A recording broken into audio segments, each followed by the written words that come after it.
Hello, Internet. This is Songwriting Tip Tuesday. Feel free to say hi in the chat, or even if you're catching this on the replay. Just let me know you're watching. So today I'm going to talk about tagline songs and list songs and how you can use those formats when you're writing and how it can be useful when you're speed writing for sure. So first of all, we will talk about what is a tagline song. So tagline song, it has a repeatable line, usually either at the beginning of the verse or at the end of the verse. But it's a simple repeatable line that isn't like a full on chorus. And then a list song might have a chorus to it, but it plays with different lists, and there's like a clear structure to it. And with both of these, um, they're fun things to lean into, especially when you are first starting to write lyrics and you need just a little bit of structure to sort of corral everything. So here are some examples, just so you can see some of this in action. And feel free to. Oh, hey, Monique. No, you're here live. But yes, there will be a replay. It will live on the internet. Monique says, watching the replay, cool. But no, you're here. So I can just say hi. Anyway, I'm gonna screen share what I have. Do. Let's share a Chrome tab. Here it is. Okay, so here are some examples of different tagline and list songs. So the first one, if you look, and let me know if this is sharing correctly. Cool, it is. Yay. Awesome. So if you look at this, this is an example of a list song. Okay, so this is interesting because there's like a repeatable line in there. So there's a nice use of repetition happening. So for example, feeling good, good old feeling good, Nina Simone.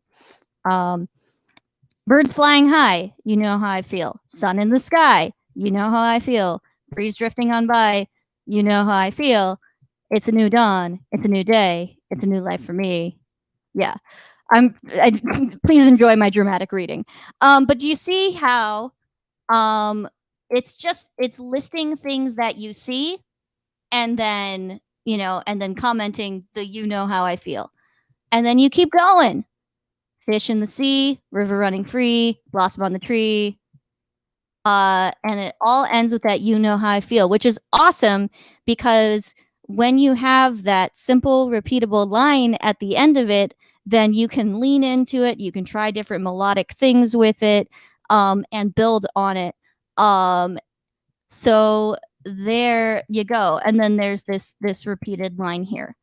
And the format continues. So if I go here, so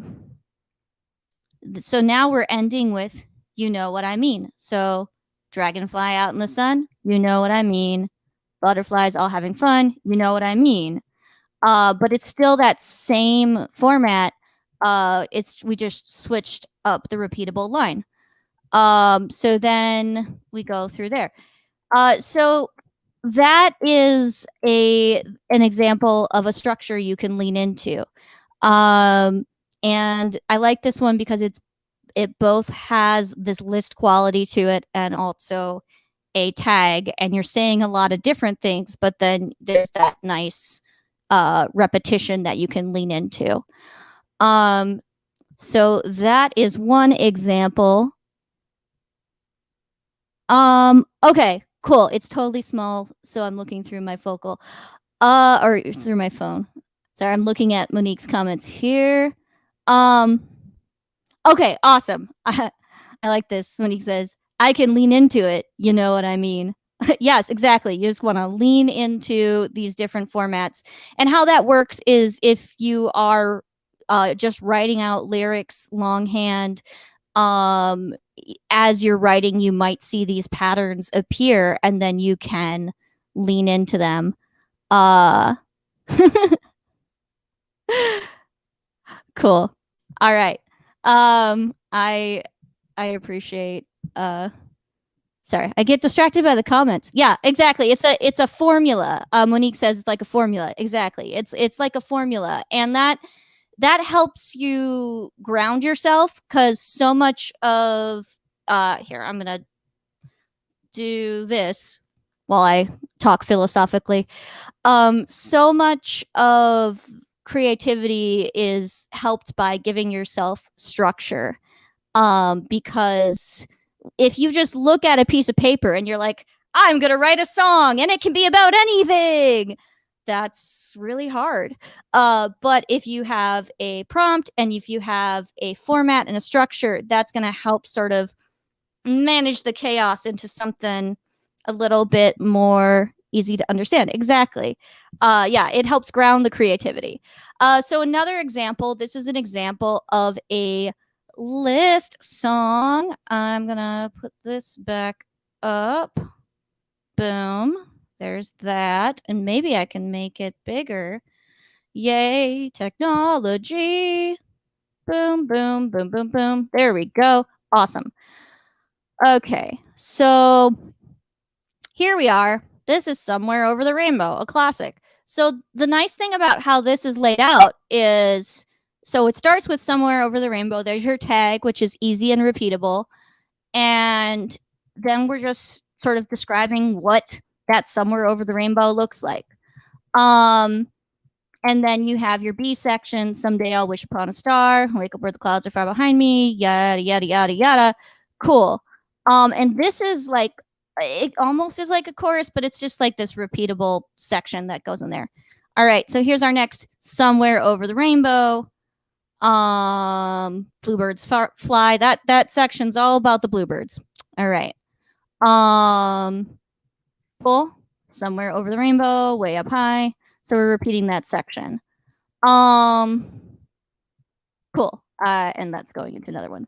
So the way this is laid out and how you can sort of copy that format is if you have a tagline that is saying, if you have a tagline that is saying the like main point or the place that you want to go, then the rest of your song is, this is the place I want to go. And then you can go back and highlight that next paragraph with, like, again, singing about that place and then describing that place. That is a structure that you can lean into.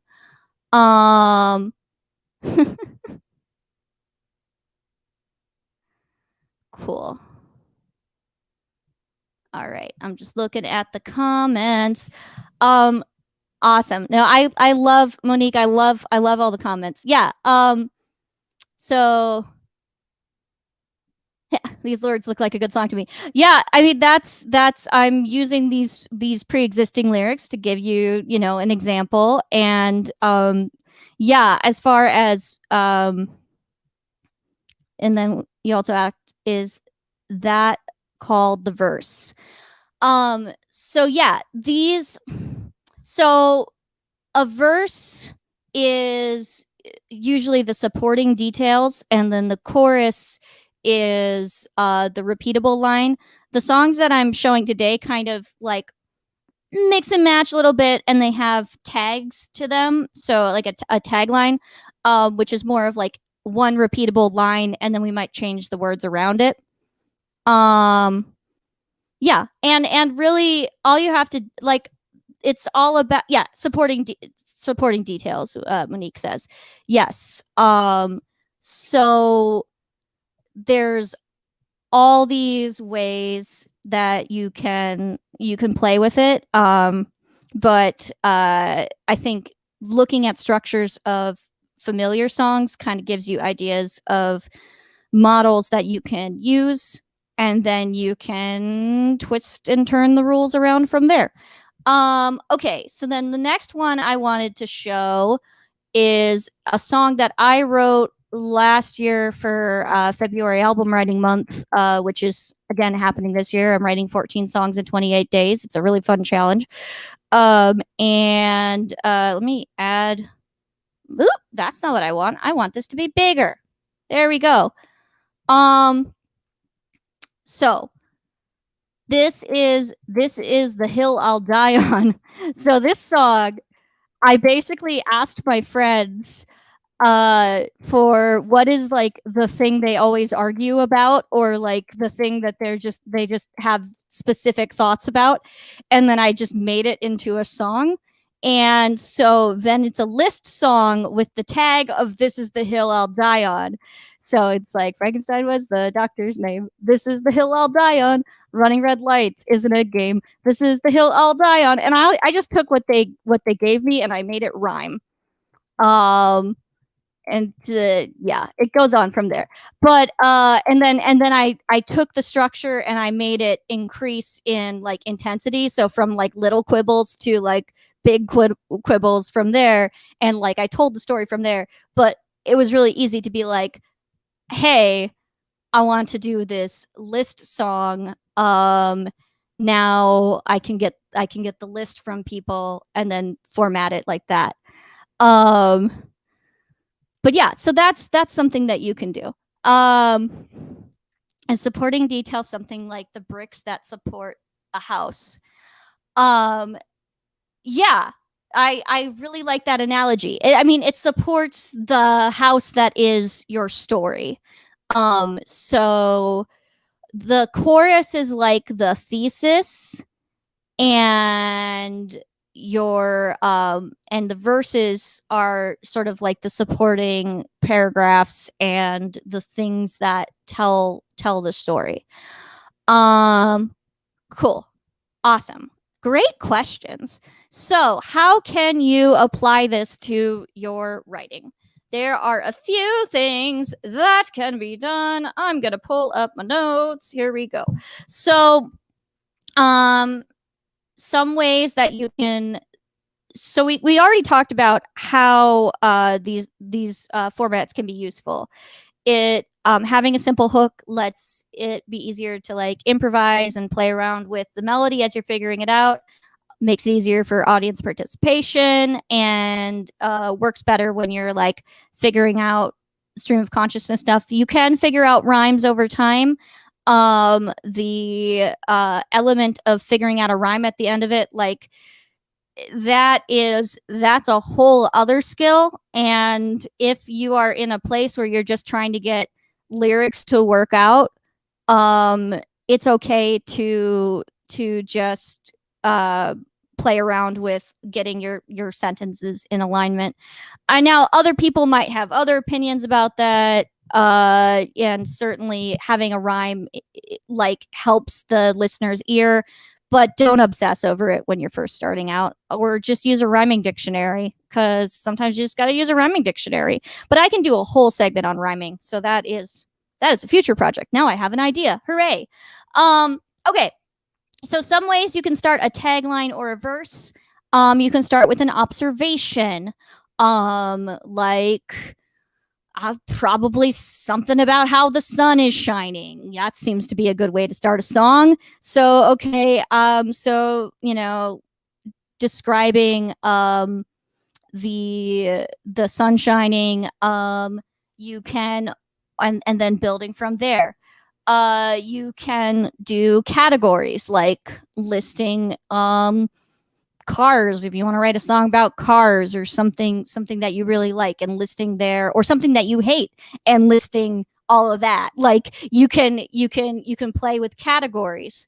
Or and these are just some thoughts. Like if you have other thoughts, there you go. Another good tagline is a place. So if you're singing about a place where you want to go, like somewhere over the rainbow or Santa Fe or something like that, you start with that name of the place, and then the verse would just be expanding on it. You could also do that with the name of a person, like Jolene. Like I mean, I think there's more repeatableness than just the Jolene line, but there is but like there like just having a name and leaning into that and building from there. So those are some things that you can do. Depending on how inspiration is striking you, you can do other things. And that's absolutely okay. Cool. I love Monique. I love that you're like taking notes in the chat. It's really great. Yeah, exactly. You got all the categories I named. Okay, so let's see. Sentences in alignment, is that what they call bars? Okay. Yeah. So that's bars. When we're talking about bars, we're also talking about like measures, and that's like a whole other conversation. But also, yeah, usually when you are singing, it's falling into the meter in a certain way. So yeah, that's that if that's a whole other rabbit hole, which is great because that gives me things to talk about. But yeah, long story short, sentences in alignment, that's how they line up with the measures. Cool. So that is my little tutorial for today. And if you have any questions, please leave them in the comments. And if you are like, hey, I would love to do a one-on-one lesson with you, or just like talk about songwriting, I do have I'll put this in the comments too. I think it's at the top of the video too, but this is my link for my Calendly, which sets up a like 15-minute meeting. If you want to talk about possibly doing lessons and all that good stuff. But yeah, I am here to answer any questions. There's so many rabbit holes to go down as I do these teaching tips. So I'm also here for any thoughts on new subjects to go down. So awesome.